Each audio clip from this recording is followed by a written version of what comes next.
City is just as bad. Former New York City detective and Fox News contributor Bo Dietl. So what do you hear from the NYPD about these people? Well, what I learned is that we had conversations yesterday, and there's a lot of people in Rikers Island that are getting out. And the word on Rikers Island is you go down to this area down there, and there's a party going on. And there's a lot of criminal element that's coming in there now. You have the homeless element coming in there. And when I went down there with Geraldo, I asked 5 different people, why are you here?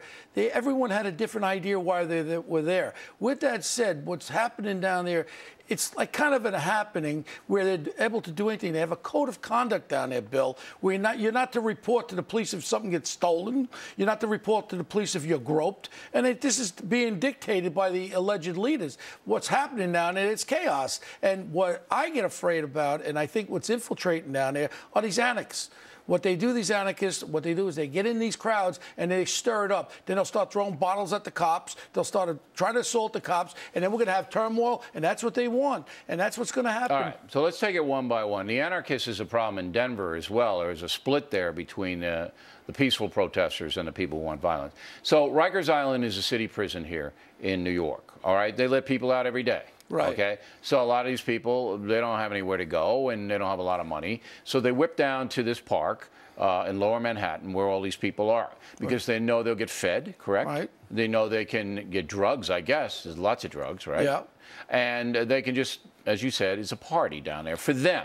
You know what the unbelievable thing, Billy? You could commit grand larceny, and the laws of that little island, little park there are, you don't report it to the police. Otherwise, they'll get rid of you out of that compound there. In reality, it's an unlawful area there, and it's got to be at a certain point where... So this isn't it, but I assume that NYPD has undercovers in there. You would assume, because there could be some serious, violence and stuff going on. You got to know I would like not to comment on that. But you don't have to comment on it, but, look, there could be terrorism here. There could be violence against property and people. You got to have people under there. So we assume that's happening. The problem is they don't want people to become complainants. So in other words, if nobody's going to complain against the other. Nobody's going to complain about it. Bill, they really have to effectively get in there and stop what's going on. They being the cops? I mean the police, because you're having crimes committed there. Here's my idea. Get the undercovers in there, show a series of crimes, let that be brought, and then they'll have a warrant to take the whole place out. Well, you also have the runaways going down there. You have the young underage, girls, 14, 15 years old, that want to be part of a happening.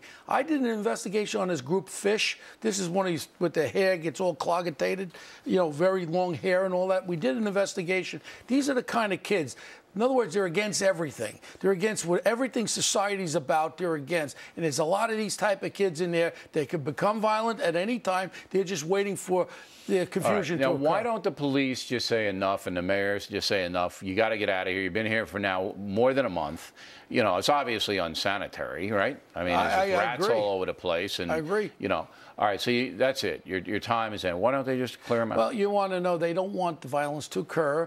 And our police department in New York City... So these people have intimidated the great NYPD? I said to them down there when I was down there with Geraldo, I said, the police are making $40,000. They have families. They're the same 99% as you. And no one had an answer to. The police are not their enemies there. No. You know who the police are the enemies to? The anarchists that want to start trouble and want to start this tumultuous action down there where there's going to be fires and battles. All right, so right now it's a standoff. They're going to stay there, and they have all these people swirling around in there until somebody gets murdered, right? And then you know what's going to happen, Bill? Somebody's going to get murdered. And then that could very possibly happen, Bill. Right. And you yourself, we don't want violence in this city. We're trying to control it. Absolutely. But it's like a hostage situation. A hostage situation is you let it go until you have to go in there. So they're letting them go, go. Then you have to make the move. And they're hoping the weather changes, and that's going to drive them out and all of that. All right, Bo Dietl, everyone. Thanks, Bo. We appreciate it. Next on the Rundown and Up.